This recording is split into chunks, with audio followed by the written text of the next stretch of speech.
And welcome back to episode 17 of Who's on Top. I'm your host, Ori, and today we're going to be ranking the teams that lost to Michael Jordan in the finals. Kind of like if I had to pick who my favorite analyst here would be, it would be the best of the loser type situation. And speaking of our analysts, let's introduce them. Wearing his school's bright orange hoodie while simping for Saquon Barkley, we got the first bro, Jacob Casson. What's up, guys? Nice to see you all. And locking his phone up for the past 24 hours, throwing it in a vat, then losing it with no hope of getting it back.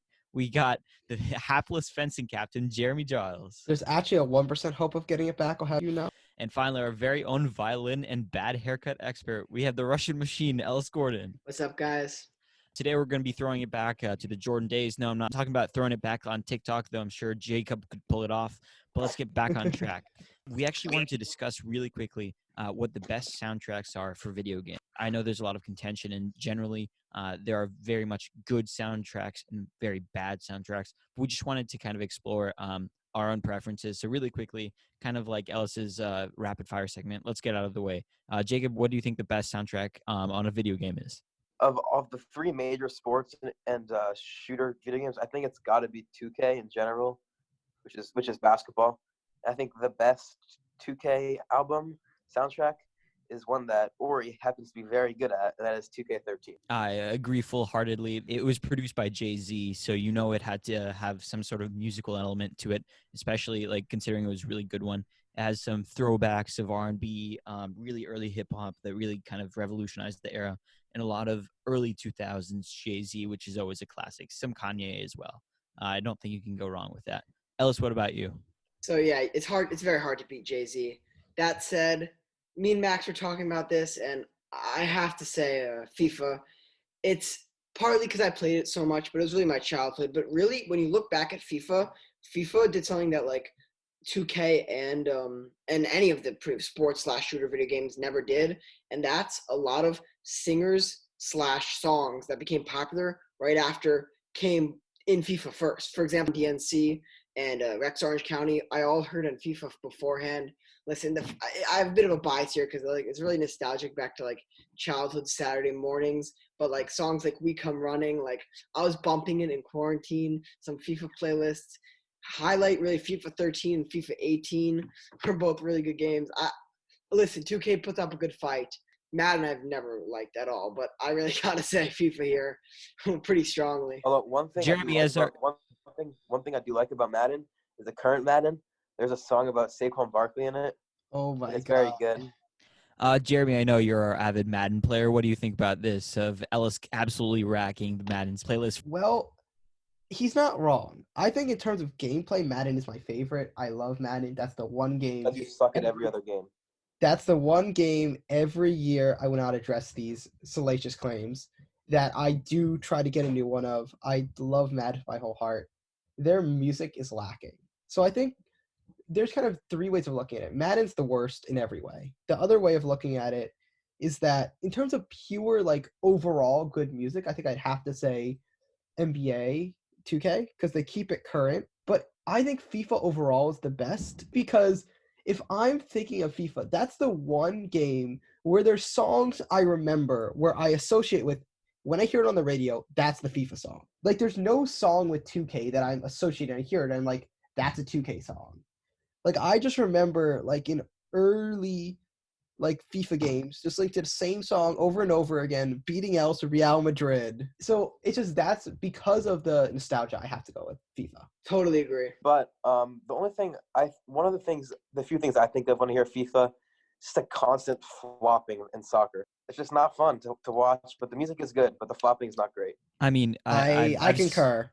I've logged in a considerable amount of hours beating everyone at 2K13. I can tell you that there's no better feeling from exiting a game and hearing "Run This Town" by Jay-Z, because you know when I'm in town and I'm playing 2K13, I run this town. Also, quick shout out to the Fortnite music, kind of fire. Stop! Ew, oh my god. Okay, nope. Wait, wait. Actually, like, let's wrap Jacob. Wait, Fortnite music. Wait, what? Wait, you play Fortnite, right? A lot, I assume. Yes, I do. So I think it's more of just like quantity over quality. You must hear it like what, 5 hours a day, and it's just Like drilled in your 2.5. brain. That's cap. 5 hours a day, and it's drilled in your brain. All right, I'm gonna have to cut it off here. Let's move on from racking Jacob. We actually want to discuss. Actually, Ellis, I only play Fortnite 3 days a week. I'm gonna cut off this conversation before it gets too caustic and toxic for us Yeah, to you little discuss. But let's beta talk boy. about a different kind of racking. We actually looked up at Paul Pierce's top 5 NBA players of all time, and there was definitely some sort of racking there. To recap, the top 5 that he put were Michael Jordan, Kareem Abdul-Jabbar, Bill Russell, Magic Johnson, and Kobe Bryant. Very obviously leaving LeBron James and some others off the list. So what do you guys think of this? Ellis, let's start with you. I think Paul Pierce at the end of his career has he retired and he had a really good career obviously, so he gets to let loose, but he has been smoking a bit too much. To not have LeBron James in the top 5 is kind of insane. I mean, all those let's not discredit his top 5, great top 5, but I mean Paul Pierce at this point is kind of a clown. He said he was better than Dwayne Wade all time. That's ridiculous. But having LeBron James not in your top 5 also ridiculous. I get 2. LeBron James is definitely top 2. He should be a top 2 in all lists, in my opinion. Yeah, I mean that's interesting that you say that. I actually kind of an unpopular opinion, but I see Kareem Abdul-Jabbar as the best player of all time. Just watch him play. I know it's a super unpopular opinion. I see Jacob shaking his head right now, but Ori, I have a think that question. it's hard to pick a top 2 when there's such a dominant top 1. Ori, Yes, go ahead, Ellis. You guys are also know that I'm a master of the hook shot myself. What would you have? 5'5". Ori, what would you have LeBron James at least top 3? No, right? Again, I disagree with Paul Pierce for leaving him off the top 5. I do definitely think LeBron is one of the best to play. Not only is he unmatched in terms of scoring, but he's also one of the greatest passers of our era, akin to Magic Johnson in that degree. I think he's a better scorer and better three-point shooter and better defender than Magic Johnson. So the fact that he has LeBron off the list and Magic Johnson on is kind of disheartening to me. But I do think, I don't know, I feel like Kareem Abdul-Jabbar definitely deserves. As a person that LeBron James over Jordan, I do have to say I'm regretting that after watching The Last Dance because, listen, Michael Jordan's a killer. Michael Jordan I think is the best overall player, though. I think that's interesting. Jeremy, go ahead. The one thing I do appreciate about his list, and this may be single thing I appreciate about his list, is that he has Bill Russell so high at 3, because Bill Russell, I don't think he gets as much love because we haven't seen him, but he has 11 championships. Like, in terms of championships, he's probably the winningest player of all time. Yes, so I think might having be true, him at number 3, I'm not saying he's better than LeBron or Michael Jordan, but having him at number 3 as opposed to Kareem Abdul-Jabbar, who's often placed there, I don't a bad decision. All right, so I definitely do agree with Ellis and Jeremy that not having LeBron on this list is a little ridiculous. Jordan, obviously, in my opinion, either 1 or 2. And I think all these other players are top 10, but top 5, I don't think so. I think LeBron definitely makes the top 2 in my opinion. Him and Jordan, in my opinion, LeBron's a little bit better just because of, and might be a little biased because he's the only one I've really seen play, but they're definitely the top 2. After that, it's kind of up for grabs, but yeah, these players are all very good, and mad respect to all of them, but they're not all top 5. Yeah, I think that's interesting. And kind of moving on to Michael Jordan himself, we wanted to cover him in such an extensive episode today because he had not 1 but 2 three-peats, which is unparalleled in NBA history. Dominating the 90s, going 90, 91, 92, 93, then again later in the decade, taking a little break for baseball. But then coming back. So one thing I will say is it is actually not quite unparalleled because Bill Russell, he won 6 in a row, so it's not quite so much unparalleled. Did he have 2 three-peats, Jeremy? No, but if I am not mistaken, he won 6 in a row. He just never took a break. It was a different time though. I think Michael Jordan is a slightly more impressive, to be honest, and kind of a transition to like The Last Dance. If you guys haven't seen it, you guys should definitely, for the listeners, definitely worth a watch. I thought it was really interesting, really good. Tough to watch as a Knicks fan, considering Michael Jordan really busted on John Starks and Patrick Ewing during that decade. But actually not tough to watch as a Pistons fan. It's known as the Pistons roadblock. Pistons gave Jordan and the Bulls a tough time for sure. I would like to apologize for my earlier statement, but Russell won 8 championships in a row. But again, that was not in such a competitive era. There were a lot less teams, so it has to be taken with somewhat of a grain of salt. And yes, Jeremy, I do think that you were talking about Paul Pierce's list and him being 3rd of all time. But I think in terms of pure talent, it was more the fact of the competition and not really himself as a dominant player. I agree the Celtics team was such a dominant force during that time. But remember, they did cheat sometimes to win, so you got to take that with a grain of salt. That's true. But Ellis, you wanted to give a bit about the Last Dance? I was just going to quickly say that it's a 10-episode series, and it's probably a lot of you already have listened to it since you listened to this podcast. But you should just watch it. It really highlighted Michael Jordan and the Bulls, and just some interesting stories. Really came out Michael Jordan as like an uber competitive, amazing player, and it honestly, after watching it, it's hard to argue against Michael Jordan as the number one. His drive is I think definitely easily number one, unparalleled. Talent maybe not, but that drive was insane. I just kind of had a question to pose here, as in, do you guys think, because a bit of the controversy was, because I feel like Jerry Krause, the general manager, was portrayed as a bit of a bad guy because he disrupted the team, but I don't necessarily see it that way. He disrupted the team after their sixth title win because I don't think Scottie Pippen was staying anyway. But do you think that they could have won the title 4 times in a row? Because I honestly don't think – I think Jerry Krause was villainized in this for breaking up the Bulls when I don't think Scottie Pippen would have stayed anyway, and I don't think the Bulls win without Scottie. Go ahead, Jeremy. I think we kind of have to take with two things. The first thing about Jerry Krause, we must remember, unfortunately, Jerry Krause has passed away, so we don't get to hear his side of the story. Definitely. It's very easy to villainize him because there's no one really standing up for him. With that said, many of the people who are talking bad about him now, such as Michael Jordan, did also criticize him during the time.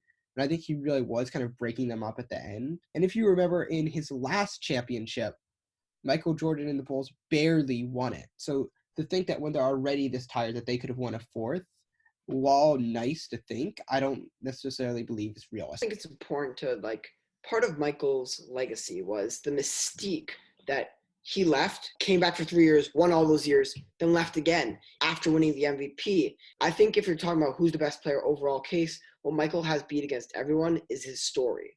LeBron can't beat him because he left the Heat to win titles.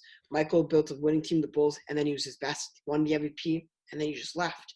And yeah, that some might say we never saw the full extent of Michael Jordan, but I kind of turned on his head and say, that's really amazing to, like, it's part of that mystique that Michael Jordan is kind of like that mysterious what if drives the narrative. And I really like that.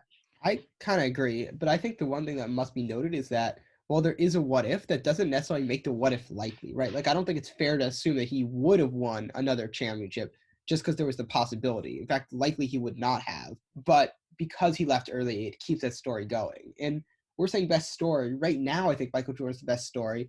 But for example, if let's say that LeBron and the Lakers win this year and maybe they win next year, then I think could change. I think it's hard to say so far that Michael Jordan will have the best story just because LeBron is still playing. If LeBron's able to win I'm just going to say LeBron's able to win a championship with 3 different teams and completely different rosters, that will say a lot. I actually disagree. I think that's why it takes away from LeBron's narrative is he's chasing wins. Jordan didn't have to chase wins. Wins came to him with the only team he played for. Yes, he had the little stint with the Wizards, but that was no mean building a super team. Everywhere LeBron goes, he has a team built around him, but Jordan built it from the dust. Okay. So I think that's more of a narrative. And that's why I think why players have such a hard time crafting a narrative in today's NBA versus in the past, because there's very little team loyalty. As JJ Redick put it during some interviews, every player has to look out for himself now. It's so you're going to naturally travel to the best team that's for you. And that's where stories break down is once you start chasing them. With all due respect, though, with LeBron across the Cleveland the first time, then the Heat, then Cleveland again, he made 8 straight finals appearances. Like, you can't. I don't dispute his greatness, but I'm saying that he was chasing. Why'd he go to the Heat? Because Dwayne Wade and Chris Bosh were there. Why'd he come back to the Cavaliers? Because Kevin Love and important supporting cast there. Did he make the playoffs when he was with the Lakers the first year when he had no good support? No, he didn't. Was he going to make it the second year with Anthony Davis? Sure. But that's just going to prove that's not a story like Michael Jordan has. And I think that's what Ellis was going at. Well, to play a little bit of devil's advocate on myself and Ori, so Michael Jordan had Rodman, Horace Grant. Michael Jordan had a lot of good players, especially when he won those titles. Pippen, obviously, they talked about in the documentary, Pippen was probably the second best player in the NBA. LeBron, reason why he chased was that the Cavaliers, at the end of the first time the Cavaliers were so poorly managed. I mean, their second star player was Igskauskis, their center. I'm not sure I pronounced that right, but he was okay. And Mo Williams, and he took them to the finals. And then he chased. Yes, he chased, but you can argue. My point is that on the flip side, LeBron's legacy, he might not have no titles if he stayed with the Cavs. I mean, it's hard to argue because who knows, but they weren't really helping him. And then the second time, in which I think might be one of the greatest playoff runs ever in 2018, who do you have on his team? Kyle Korver, J.R. Smith, who was, I mean, it's J.R. Smith, and not much more said. I mean, he had Kevin Love, but Kevin Love was injured throughout most of that season, and he willed that team to the finals and almost to a game-on win, if not J.R. completely lost his head in that first game. I think the other thing we must consider is even Jordan, if you remember his first year or two, did not necessarily win. Jordan, I'd almost argue, didn't chase because he didn't have to. He was, first of all, this was a different era before it was really accepted, although LeBron is part of the reason it is accepted for players to move to different teams. But right, he was gifted with Scottie Pippen, an amazing, quite possibly the best second player on a team of all time. He was gifted with Dennis Rodman, so he almost didn't have to chase because he had this amazing group of players. Along with that, look at his coaches. Phil Jackson, one of the best coaches of all time. Jerry Krause. Whatever you think of Jerry Krause, he was not a bad manager. So he was gifted with a lot of things already, so he never really had to chase. And now he had time to build chemistry with them, right, that LeBron didn't necessarily have. All right, so we've had a lot of great conversations about, Jordan and LeBron and whether the story really makes a difference or not, which is super interesting conversation. But let's get to Jordan's story here. Ellis mentioned the kind of got left out of the Last Dance, or the great teams that Jordan faced in the finals, and he faced 6. So real quick, Corey, he knocked out 20 Hall of Famers in the playoffs altogether, which is insane. That's a ridiculous stat. But you know who managed to keep him out of the finals for his first 3 years? Pistons. Bad boy Pistons. The bad boy Pistons. We just wanted to go really quickly through the bottom 2 teams that we believe, because we kind of all agree that the Los Angeles Lakers of 1990, 1991 and the Portland Trail Blazers of 1991, 1992 are probably the bottom 2 teams. Taking nothing away from them, they're great teams led by, Magic Johnson, Clyde Drexler, and Ellis can probably tell you a bit more about this one. Yeah, we all agree on 6 and 5. We'll debate 4 through 1. But the reason we said the Lakers were 6 were they had Magic, who won second MVP that year, and they had James Worthy. The rest of their team was kind of old. It was the last year of the Showtime era, so that's why they were our 6th team, taking nothing away from them. Team 5 with the Trailblazers, again, they had the second best player in the NBA that season, Clyde the Glide Drexler. But the rest of their team wasn't overall that impressive. They had a good coach in Rick Adelman, but like Jerome Kersey, Kevin Duckworth, those are good players. But compared to the next 4 teams, as we're about to say, they've got better players. So that's our 6 and 5 we agree on. Our top 4 we definitely disagree on. So let's get into it. Jeremy, give us your top 4 ranking 4 to 1 really quickly. So my teams are at 4 is the Seattle Supersonics, led by Sean Kemp. And for me, I have a tie for second and third with both Utah Jazz teams, just because they're essentially very similar teams. The only big difference is one won 64 wins to 62 wins, while one did a little better in the playoffs. And at first, I have the Phoenix Suns, led by Charles Barkley. Yeah, great list there. I want to hear why in a bit, but I just want to take the other 2 through theirs. Jacob, go through yours. Yeah, for me, at fourth, I have the 96-97 Jazz. That's the first time the Jazz made it. Third, I have the Phoenix Suns, led by Barkley. The second, I have the other Utah Jazz, 97-98 Jazz, led by a more experienced Stockton and Karl Malone. And first, surprisingly, not popular opinion, but I have the Seattle Supersonics, led by Sean Kemp and the glove Gary Payton. Yeah, definitely an interesting pick there, and I'm sure Jeremy will have plenty to say about that. Ellis, take us through your top 4. So my 4th is the Seattle Supersonics. We already had done introductions. My 3rd is the Utah Jazz, the first year, 96-97. My 2nd is the Charles Barkley-led Phoenix Suns. And my 1st would be the second year, Jordan's last title, Jazz, the 97-98 Jazz. So what I'm hearing here is there's a lot of disparity in regards to the Supersonics. Jacob, why do you rank them so high? And I want the other 2 to respond. All right, so in this series, the Chicago Bulls dominated the first 3 games of the series. They were up 3-0 after the first 3 games. Jordan was going off. Gary Payton, the glove, the greatest defender on this team, was playing through some very rough injuries at the time. He was averaging 45.7 minutes per game. Fact check, looked it up there. And until Game 4, which was the first game that the Supersonics won, he was not guarding Michael Jordan at all. And I think that the fact that Michael Jordan was averaging 32 points a game without Gary for the first 3 games with no Gary Payton, and then for the last 3 games, 23 points per game, huge difference there. His field goal percentage was down 11%, a huge drop in production. And I just think that if the Supersonics did put Gary Payton on Jordan earlier, they could have had honestly, I think a very good chance of winning the series because they won games 4 and 5 and then lost in game 6. So it's more about what they could have done, and they had the talent to beat. They just mismanaged. Exactly. Okay. Ellis, Jeremy, how do you react to that? So how I see it is, I will admit in Jacob's credit, this was probably the best Bull team out of all 6. So it's a bit hard to compare because they're up against the best Bulls team. That said, why I put them at 4 was they had a great coach in George Karl, obviously historic coach. What separated them was the star power. And not to say Gary Payton and Sean Kemp weren't stars, but they were playing a lot of good team basketball. Kind of reminds me of the souped-up Atlanta Hawks in 2017 with Detlef Schrempf, Nate McMillan, Hersey Hawkins, and then obviously Gary Payton and Sean Kemp. Not that they had played really good defense. When you look at their scoring, wasn't that amazing, and they didn't have really scorers. So that's why the next 3 teams I felt had better star power overall. Not take anything away from the Supersonics. Yeah, but I just think that just the fact that Peyton and the Supersonics had a not such easy time, but a much easier time without Peyton guarding Jordan just shows the force of that team and that Jordan really struggled to It's play more about against it's more about the potential of that team.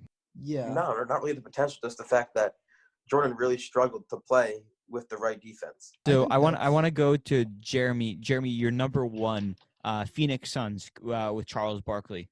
Why do you think that and not one of the Jazz teams or the Supersonics?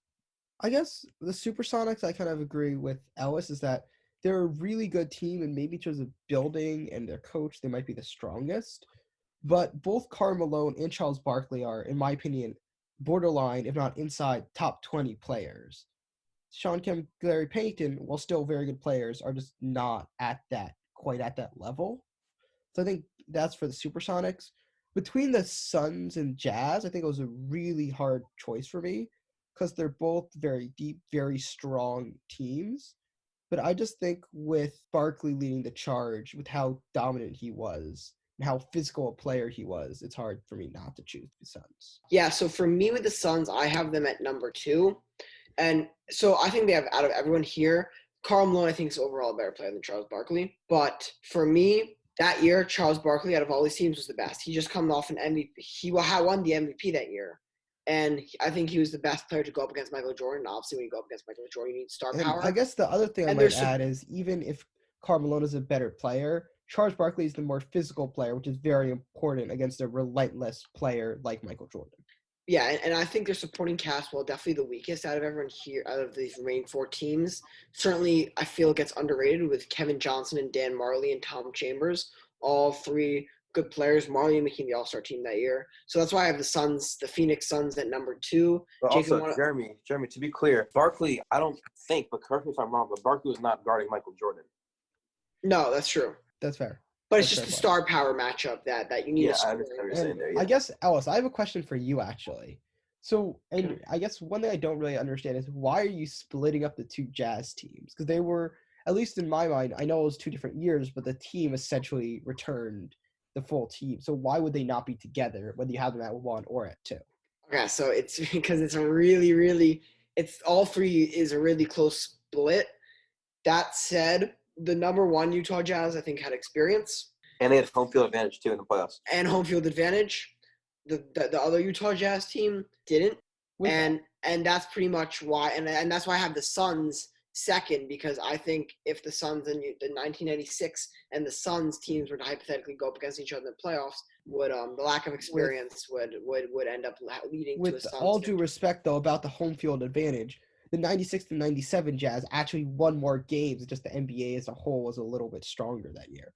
Yeah. So my only point is that home field advantage may help in the playoffs, but doesn't actually make them a better team. But against the Jordan's Bulls, the 96-97 Jazz were in the playoffs itself. The 96-97 Jazz were not as good as the 97-98 Jazz. partly because of in my opinion, experience. That's a fair point. Yeah, for me, I put obviously all four of these top 4 teams that Jordan faced are all very good. But for me, it was really between the Suns and the Jazz, 96, 97 Jazz. But to me, it's just the fact that I think the star power of the Jazz with Stockton and Malone was much greater than the star power of Charles Barkley and Dan Majerle, or however you pronounce his name. Ellis, how do you pronounce his name? Marley, it's just Marley. Dan Marley. However, yeah, Barkley and Marley are both very good players, but I think Stockton and Malone are just a better duo there. And that's why I have 97, 98 Jazz as first, because Stockton and Malone, one, complement each other really well. And I think both are a bit slightly underrated when facing Michael Jordan. And really that last season, they, I think, took the Bulls to their max. Even though it was in 6 games, I still think they took the Bulls to their max. To be fair, though, in the last season, you could argue the Bulls are older at that point, so this wasn't as strong a Bulls team as they were in the past. You could say that. I agree. You could say that. Like, I think part of the reason the Jazz made them better against the Bulls in the next year because the Bulls declined a little bit, and they gone. Just even if they stayed the same, it's just not quite a strong Bulls team. I also think supporting cast wise, the 97, 98, and 96, 97 Jazz were definitely the strongest, other than the Seattle Supersonics, obviously, because I already said their supporting cast was the best. In Carr, Hornacek, Russell, and Isley. All really good players. Obviously, Russell's known for the famous last shot by Michael Jordan, but he was a good, scrappy defensive player, almost like a really mini Gary Payton. Obviously, nowhere near the talent of Gary Payton, not even comparing, but comparing their skill set. And so that's why I have the 97, 98 Jazz team as first. Yeah. And to be fair, while I do agree with the Suns, yes, you might know him for the last shot, but they got him, Michael Jordan, to the point where he needed that last shot, which is still very impressive. Exactly. And again, I just want to emphasize the reason why the Suns are ahead of the 96, 97 Jazz is out of all these players, I think the best to play Michael Jordan, even though they weren't at the same position, is Charles Barkley. Charles Barkley had a sick year that year coming off the trade from the 76ers. And despite them not having the best cast, Charles Barkley, I think, was better than Michael Jordan in just that year alone. I think Charles Barkley was the better player. And obviously not in the finals because, Michael Jordan was a different level in the finals. But overall, looking at that year, I think Charles Barkley, even out of every Bulls player, every player in this list, is the best. And that's why I have the Suns 2, 96, 97 Jazz 3, and 97, 98 Jazz 1. Ladies and gentlemen, our wacky sport of the week this week, we have a good one. We have the sport of jolly ball. Essentially, jolly ball is where you play it on a badminton court. Each player has 2 balls. When they have the 2 balls, they must be juggling them when they serve. And when they serve, they catch the ball, perform a 3-ball juggling, then hit it again. Essentially, this is juggling and volleyball all mixed into one beautiful combo. We actually have a recording of Jacob and Ellis playing it. So, all right, let's go. Jacob served here. Bah. Throw the ball! Well, I returned the slam and I win point. Fine, whatever. Let's get it. God, we got some. That's also what Jacob says when he gets first place on Fortnite. God, I cannot wait to play this sport with such fierce competitors. Yeah, once we get out of quarantine, I'm going to definitely destroy you guys in volleyball. Oh, you've never seen my juggling skills. I had a juggling stick back in the day. It was great. Jeremy is known out of us podcast boys as a clown, so I'm sure he's adept at juggling. He's got both the jokes and the funny appearance. I'm beautiful. Let's continue. Okay, let's wrap it up. We hope you liked today's episode. Next Sunday, we will be back with a more personal episode. That's all I'm going to say on that, but be on the lookout for that. We really hope you liked our all-time series. I'm going to post something on that on Instagram. As always, follow our Instagram at watt.podcast. I've spelled it enough. If you haven't, I don't want to make a fool out of myself. If you need to know the spelling, go to the previous podcast. Also, the spelling Twitter. will be in the bio. Oh, yes. Also, Twitter at Watt Podcast 1. Follow us there. Also, subscribe to our podcast on any content channel, Spotify, Apple Podcasts. Our new YouTube channel's up, too. We have a YouTube channel. We have a website, always linked in the episode descriptions. Jeremy has a fans-only Watt podcast account. I do not have an OnlyFans Watt podcast account. Yeah, so check that out. That might cost you a little bit of money. Also, on top of that, we have a important PSA. Jeremy lost his phone from only seeing on the couch. So if anyone has found Jeremy's phone, please return it to Jeremy. Yes, you may have to enter my house to find it, so please don't do that. But If you somehow find it outside, I would very much appreciate it. On top of that, I realized some of you guys might not know that's recording with me here that our podcast is in the comedy section. I think I put it at sports, but Spotify saw Jeremy, Jacob, and Ori and me and thought we were such goons, so we put it at the comedy section. So we hoped for that to get fixed. But yeah, I mean, Spotify, what's going on here? And Apple, we are on the sports section, so you can always go there and check us out. Of course, subscribe. We love your support. We're almost at 1,000 views. Let's get there by the next 2 episodes, and maybe we'll do something for you guys. We don't know. No promises. But yeah, thanks so much for the support. Stay safe. Stay healthy. Have a nice Peace out, day. guys. Hope you enjoy the Peace out. podcast. Bye.